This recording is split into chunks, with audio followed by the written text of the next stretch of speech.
సూర్య భగవానుడు ప్రకృతి చైతన్య ప్రదాత. ఔషధీపతి అయిన చంద్రుడు సూర్య తేజంతోనే ప్రకాశిస్తాడు. సూర్య భగవానుని పసిడి కిరణాలు ప్రకృతికి వరదాతయై విరాజిల్లుతున్నాయి. సూర్యకాంతి తరంగాలతో తిరుమల ప్రకృతి కొలువుతీరి సర్వరక్షగా నిలుస్తోంది.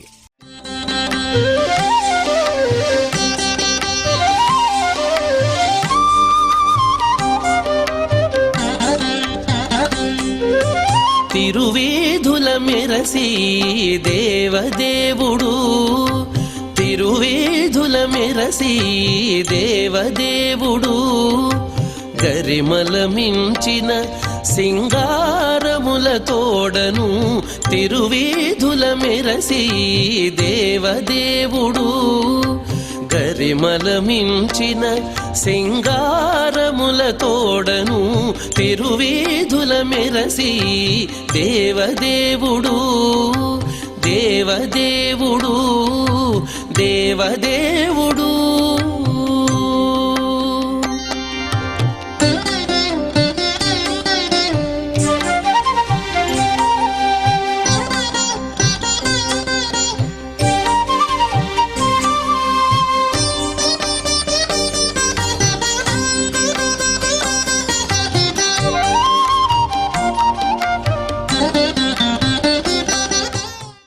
రథసప్తమి నాడు సప్త వాహనాలపై మలయప్ప స్వామి తిరుమాడ వీధులలో వివిధ పుష్పాలంకారాలతో విహరిస్తూ మహావైభవంతో భక్తులలో ఆహ్లాదము, ఆనందము, భక్తి భావనలను పెంపొందిస్తూ మనోరంజకంగా సేవలందిస్తున్న ఉద్యాన శాఖ విభాగం సేవలు రమణీయం, కమనీయం.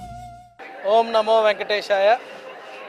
రథసప్తమి సందర్భంగా ప్రణాళికాబద్ధంగా సూక్ష్మంగా కానీ స్థూలంగా కానీ అన్నీ కూడా మైన్యూట్ ఇష్యూస్ని కూడా డిస్కస్ చేసి ఫీల్డ్ లెవెల్లో అవి ఎలా వస్తున్నాయి అనేది సెక్యూరిటీ పాయింట్ ఆఫ్ వ్యూలో కానీ కోఆర్డినేషన్ పాయింట్ ఆఫ్ వ్యూలో కానీ అలానే డిప్యుటేషన్లో వచ్చే వివిధ విభాగాల నుంచి వచ్చే వాళ్ళు ఎక్కడ ఏ గేట్ దగ్గర ఉండాలి, ప్లానింగ్ ఎలా చేసామో అలానే ఇంప్లిమెంట్ చేసే విధంగా ప్రాసెస్లో ఏ రకమైన ఇబ్బందులు లేకుండా అందరితో డిస్కస్ చేసి కన్సెన్సస్ చేయటం జరిగింది.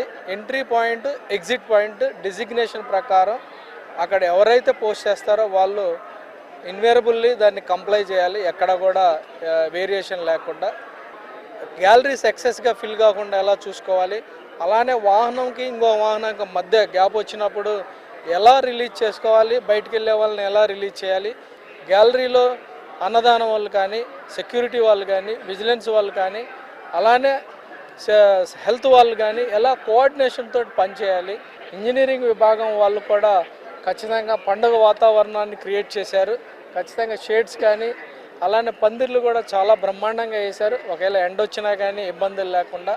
అలానే రథసప్తమిని ఖచ్చితంగా మనం ఎలా వైకుంఠ ఏకాదశి చేసామో, ఎలా బ్రహ్మోత్సవాలు చేసామో అలానే అందరు స్టేక్ హోల్డర్స్ తోటి టీటీడీ కానీ పోలీసు డిస్ట్రిక్ట్ విభాగాలు కానీ పోలీసు విభాగం కానీ అలానే భక్తుల సపోర్ట్తో కానీ మీడియా సపోర్ట్తో కానీ మరింతగా పండగ వాతావరణం క్రియేట్ చేసి భక్తుల యొక్క సంతృప్తిని క్రియేట్ చేద్దామనే ఒకే ఒక దానితోటి వర్క్ చేయడం జరిగింది. భక్తులకు కూడా ఒకే ఒక విజ్ఞప్తి, వాళ్ళు కూడా మనం ఇచ్చే సూచనలు సలహాల అనుగుణంగా వాళ్ళు ఫాలో అయిపోయి అడ్మినిస్ట్రేషన్ కోఆపరేట్ చేయాల్సిందిగా కోరుతున్నాను. ఎందుకంటే వాళ్ళ సంతోషం కోసం, వాళ్ళకి దర్శనం చేయించడం కోసం ఇంతమంది విభాగాలు దాదాపు 1260 మంది పోలీసు, 1200 మంది విజిలెన్స్, 439 మంది వివిధ విభాగాల నుంచి వచ్చేవాళ్ళు, రెగ్యులర్ ఎంప్లాయీస్, వీళ్ళందరూ కూడా భక్తుల యొక్క సంతృప్తిని దృష్టిలో పెట్టుకొని, సామాన్య భక్తులను దృష్టిలో పెట్టుకొని మాత్రమే ఇంత ప్లాన్ చేయడం జరిగింది. వాళ్ళు కూడా ఖచ్చితంగా ఇచ్చే సూచనలు పాటించి చేస్తే అందరం కూడా ఒక మంచి కార్యక్రమాన్ని నిర్వహించినట్టు అవుతుందని చెప్పి ఈ సందర్భంగా తెలియజేస్తూ ఓం నమో వెంకటేశాయ.